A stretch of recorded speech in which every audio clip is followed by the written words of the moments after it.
Veja agora o que foi notícia no Parlamento Fluminense durante a semana. FAPERJ pode ter orçamento reduzido em mais de 30%. Rodoviários pedem o retorno da função de cobrador de ônibus. E plano estratégico da região metropolitana pode garantir investimento em todas as áreas do estado. O Alerj Revista está no ar.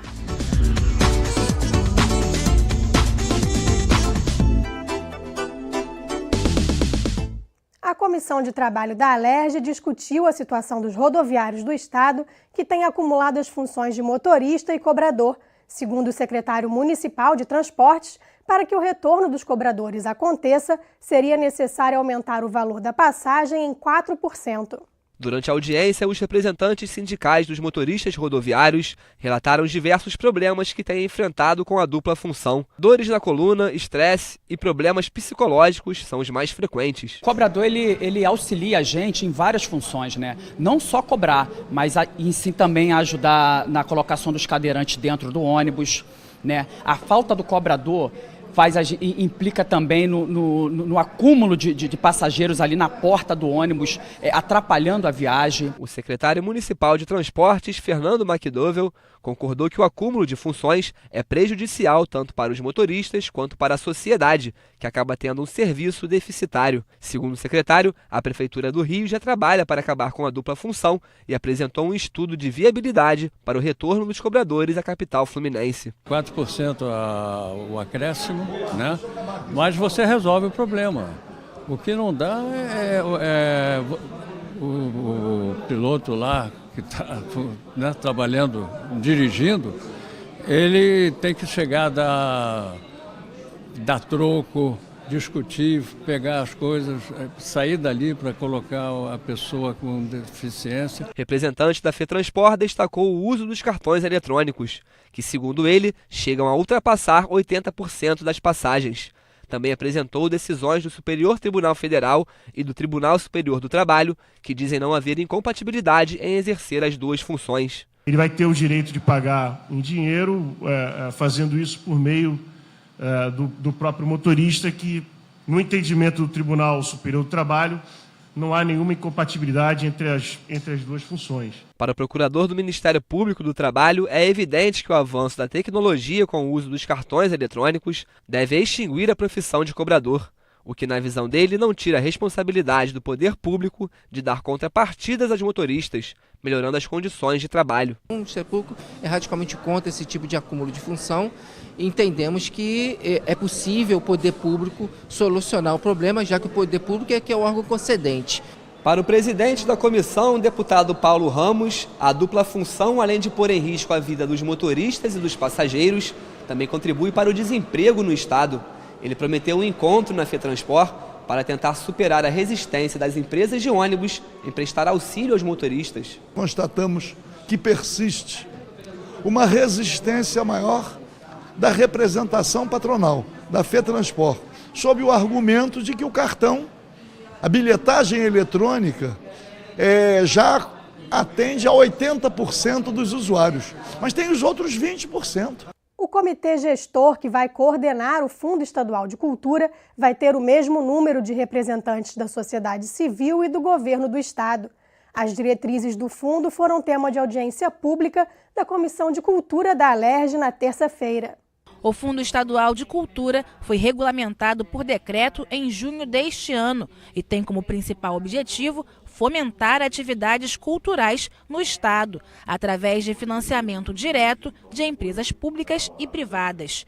Os recursos serão administrados pelo comitê gestor, que pela lei será composto por um integrante titular da Secretaria Estadual de Cultura, um representante do estado, um integrante da Agência de Fomento do Rio e por 2 representantes da sociedade civil. Essa última composição foi questionada pelos conselheiros de política de cultura, que pediram paridade entre as indicações e que a sociedade civil pudesse ter mais um integrante no comitê. O pedido vai ser atendido pela secretaria. A presença do conselho, ela já estava prevista na lei. Agora cabe louvor aos conselheiros eleitos da sociedade civil o trabalho que tiveram de estabelecer um atento, por assim dizer, e cuidadoso grau de de discussão para garantir que a sociedade civil tivesse assento nesse comitê gestor, como é, inclusive, no Conselho, que a gente tem uma construção de paridade, metade do poder público e metade da sociedade civil, de igual forma o seu assento. Segundo a superintendente da Lei de Incentivo da SEC, hoje os investimentos em cultura estão muito ligados às leis de incentivo, que não são suficientes para atender às demandas do setor, principalmente no interior do estado. Para Carla Prete, a implementação do fundo vai ajudar a suprir essa lacuna. O fundo ele não concentra os investimentos na capital, ele tem que destinar 60% dos investimentos para o interior, então isso vai beneficiar muito a cultura em todo o estado do Rio de Janeiro. Para o presidente da Comissão de Cultura, deputado Zaquil Teixeira, o fundo é o que vai garantir que os recursos sejam materializados em projetos. A existência do fundo, a sua regulamentação feita por decreto, ter o CNPJ e permitindo com que haja captação dos recursos públicos e privados para o funcionamento desse fundo é fundamental. A Comissão da Criança, Adolescente e Idoso se reuniu para aperfeiçoar a redação do projeto de lei que estabelece normas para o funcionamento das instituições de longa permanência de idosos no Estado, os asilos. Uma das sugestões foi a obrigatoriedade de especialização de todo o corpo técnico que trabalha nesses locais. Durante o encontro, gestores de instituições, parlamentares, representantes do Ministério Público e da sociedade civil sugeriram diversas modificações no texto do projeto de lei. Entre as principais propostas estão ampliar o número de residentes de acordo com o espaço físico, o corpo técnico e a capacidade estrutural de cada instituição, aumentar o prazo para que os profissionais possam se adequar com a formação estabelecida pela lei e que a fiscalização seja realizada pela Vigilância Sanitária Municipal. Para o vice-presidente da Sociedade Brasileira de Geriatria e Gerontologia do Rio de Janeiro, é fundamental que os profissionais dos asilos sejam especializados em gerontologia. Eu acho que ficou bem claro que há uma especificidade no cuidado ao idoso e que isso tem que ser transmitido para a equipe técnica, né? Que a equipe técnica tem que se capacitar e se especializar em saúde do idoso para melhor atender o idoso. Para o deputado Valdec Carneiro, um dos autores do projeto, essa discussão com os atores envolvidos sobre o tema é uma forma de aperfeiçoar a lei de acordo com as necessidades dos idosos. Como um dos autores, eu estou muito satisfeito que acho que a gente, no momento em que os projetos estiverem amadurecidos, nós voltaremos textos muito completos e, sobretudo, adequados a essa questão tão importante que é o atendimento às pessoas idosas nessas instituições. A presidente da Comissão da Criança, Adolescente e Idoso, a deputada Tia Ju, disse que antes de elaborar a redação final do projeto de lei, é preciso ouvir outros órgãos, principalmente a Vigilância Sanitária, que é responsável pela fiscalização dos abrigos para idosos no estado. A parlamentar disse ainda que a comissão pretende avaliar a possibilidade de criar uma CPI para fiscalizar os abrigos para idosos no estado. Está se pensando em uma CPI conjunta com a comissão da pessoa com deficiência e de como nós iremos propor essa audiência para não abrir essa CPI, para não se abrir um leque imenso, não se chegar ao denominador comum, ao que realmente de fato nós queremos buscar, que é uma solução para essa questão das instituições de acolhimento à pessoa idosa. Na terça-feira, os parlamentares votaram um projeto do deputado Paulo Melo que proíbe multar ou apreender motocicletas conduzidas por pessoas que ainda aguardam autorização definitiva para exercerem atividades de mototáxi e motofrete. Veja como foram as votações no plenário com Priscila Leão. O prazo do benefício é de 1 ano após a emissão da autorização provisória pelos órgãos competentes. O projeto foi aprovado e segue para a sanção do governador. O grande problema é que existe uma legislação federal em que a prefeitura não normatizou e queria que os taxistas se submetessem a ela. As motos estavam sendo rebocadas, eles estavam sendo multados e tinham as suas atividades profissionais impedidas de ser exercidas. Outro projeto analisado pelos parlamentares é o da deputada Daniele Guerreiro, que pede a criação do Programa Estadual de Moradia do Idoso.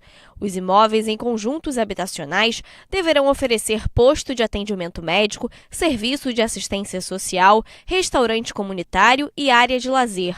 O projeto foi aprovado e segue para a sanção ou veto do governador. Ele, em parceria com algumas secretarias, como Saúde, Educação educação, esporte, lazer e ciência e tecnologia, vai trazer esse conjunto habitacional para o estado do Rio de Janeiro, beneficiando essas pessoas que são maiores de 65 anos, trazendo, assim como eu disse, uma moradia digna para essas pessoas que sofrem e sofreram ao longo das suas vidas sem ter uma habitação para poder viver, morar com muita dignidade, que é o que eles merecem. Já a deputada Ana Paula Rechuan quer a criação do projeto Mulheres que Costuram em Casa para qualificar quem deseja aprender técnicas de costura. O objetivo é incentivar a geração de renda. O projeto foi aprovado em primeira discussão. Nós nos inspiramos nesse projeto realizado no município de Resende, onde aquelas mulheres, principalmente as mulheres do Bolsa Família, que precisam complementar a sua renda e não tem como sair das suas residências porque não tem com quem deixar os seus filhos, e que ela aproveite os seus dons e passe a costurar em casa. A ideia é que seja feita até com os instrumentos que ela tem, a costura manual, que não precisa ter máquina, não precisa ter uma estrutura de investimento grande. Também foi votado o projeto da deputada Marta Rocha, que pede a doação de brinquedos, equipamentos e materiais de uso infanto-juvenil apreendidos pela fiscalização tributária para programas de amparo à criança e ao adolescente. A proposta foi aprovada em primeira discussão. Por exemplo, apreendeu boneca. Então nada impede que essas bonecas, esses brinquedos, possam ir para os abrigos. O que a gente só vai precisar é que o governo do estado estabeleça uma rotina de como fazer para levar esse material para os órgãos do próprio governo, garantindo aí a cautela e a fiscalização desses produtos, desde que esses produtos não façam mal à saúde. O projeto da deputada Lucinha estabelece normas para as embalagens de água. O objetivo é diferenciar água mineral natural de água potável purificada e adicionada de sais minerais.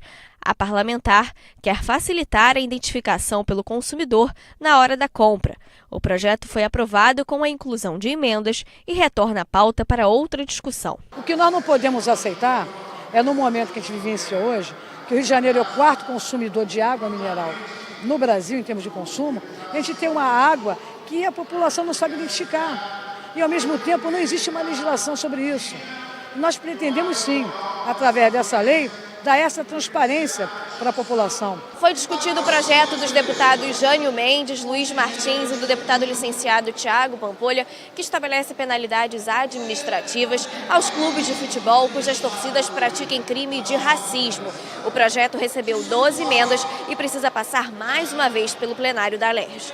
As penalidades previstas elas serão aplicadas desde a pessoa física, o agressor, quando identificado, que receberá uma multa aí de 60 UFIs, a partir de 60 UFIs, chegando aí, podendo variar de acordo com o nível, o grau da agressão, até a penalidade imposta aos clubes, quando no caso de uma agressão generalizada a partir de toda uma torcida, quando não puder haver uma identificação do agressor individualmente.